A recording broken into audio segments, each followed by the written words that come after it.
రిజర్వేషన్ల పేరిట బీసీలను కూటమి ప్రభుత్వం మోసం చేస్తుందని వైసీపీ రాష్ట్ర కార్యదర్శి పాటి శివకుమార్ ధ్వజమెత్తారు. స్థానిక సంస్థల ఎన్నికల్లో బీసీలను అణగదొక్కిన చరిత్ర టీడీపీదని మండిపడ్డారు.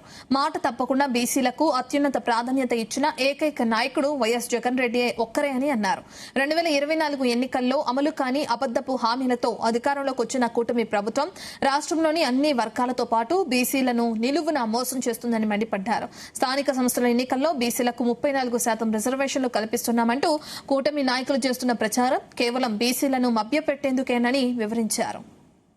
జగన్మోహన్ రెడ్డి గారు ఆనాడు 34% రిజర్వేషన్ ఇవ్వాలి అని అనుకుంటే అడ్డంకం పెట్టినటువంటి తెలుగుదేశం పార్టీ వాళ్ళ అడ్డంకుల్ని పటాపంచులు చేసి జనరల్ స్థానాల్లో కూడా బీసీలకు అవకాశం ఇచ్చినటువంటి ఘనత జగన్మోహన్ రెడ్డి గారి.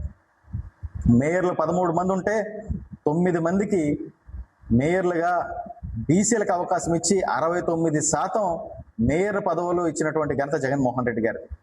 జిల్లా పరిషత్ చైర్మన్లు 13 జిల్లా పరిషత్తులుంటే 13 జిల్లా పరిషత్తులకి 6 బీసీలను జిల్లా పరిషత్ చైర్మన్లుగా చేసినటువంటి ఘనత జగన్మోహన్ రెడ్డి గారిదని సందర్భంగా తెలియజేస్తా ఉన్నాను. బీసీలను మోసం చేయడమే తెలుగుదేశం పార్టీ ధ్యేయంగా ఏ బీసీల యొక్క అండదండాలతో ఈ ప్రభుత్వం ఏర్పడిందో ఆ బీసీని అనగద్రొక్కే విధంగా ఈ కూటమి పరిపాలన ఉందని సందర్భంగా తెలియజేస్తా ఉన్నాను.